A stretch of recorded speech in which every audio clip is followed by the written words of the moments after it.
The Indiana Senate Thursday overwhelmingly rejected a bill that would have redrawn the state's U.S. House maps to favor Republicans.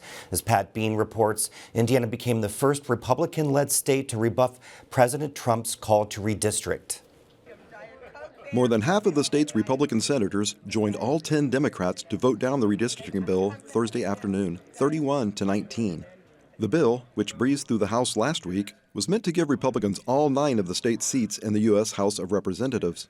But polls suggested Hoosiers were opposed to the mid-cycle redrawing of the map. Dozens gathered outside the Senate chamber while the bill was debated, voicing their opposition. What we witnessed here today, the real winners are the Hoosiers. The Hoosiers have continued to make their voices known and have been definitely working hard to organize and mobilize. The map would have splintered Indianapolis into 4 districts that stretch deep into rural areas. It also split up the district in northwest Indiana that has also been a Democrat stronghold. President Trump has been urging Republican-led states to redraw their maps in an effort to retain control of the U.S. House in next year's midterm elections. Governor Mike Braun and Lieutenant Governor Micah Beckwith have also been strong advocates for redistricting. But for this session, redistricting will not happen. Well, I think, we can't revisit it this session because this is a bill from the 2026 session, and we can't revisit it this year. For Indiana News Desk, I'm Pat Bean.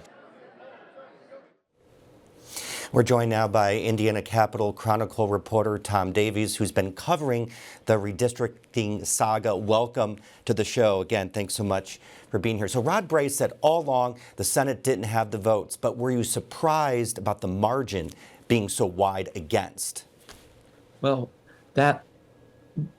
yes. There were several senators who had said, they expected, and Bray had said all along that there weren't the votes to do it, but there were about 10 senators up until Thursday. We just didn't know. They had never come out and said publicly what they were going to do. And 7 of those ended up voting against the redistricting bill. So that certainly made it a majority of the Republican senators even voting against it, 21-19. President Trump, Governor Braun, others have vowed to go after Republicans who voted against redistricting. How will that play out?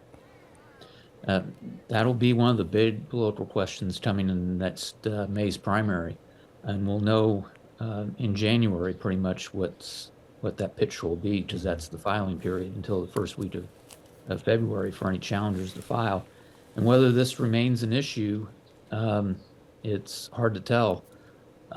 Certainly, they've made a lot of noise about it so far, but whether they want to go out and recruit candidates and sink money into them. There's a few that have already emerged that will be facing primary challengers, but that'll certainly be a political story that we'll be keeping our eye on early next year. What does it say about Braun's power in the state? Well, he certainly has torn at his relationship, especially with the Senate, being so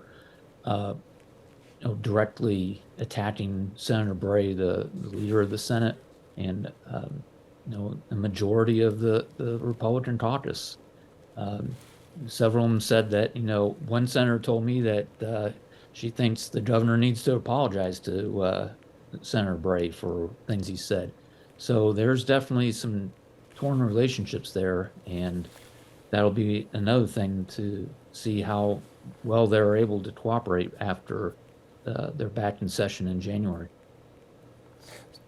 So obviously this is a win for Democrats. Will the way the redistricting fight played out possibly help them in the midterms? Well, I had one Democrat legislator tell me yesterday that if nothing else, it's helped them get organized and get supporters rallied on their behalf.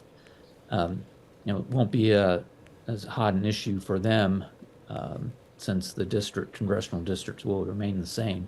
But whether they can turn any of that organization into success next November, that's a long ways off. So it's another thing to watch for, but they're hoping that does spur them along some. More to come, more to come. Tom, thank you so much for your time. Appreciate it. Well, thanks for having us on.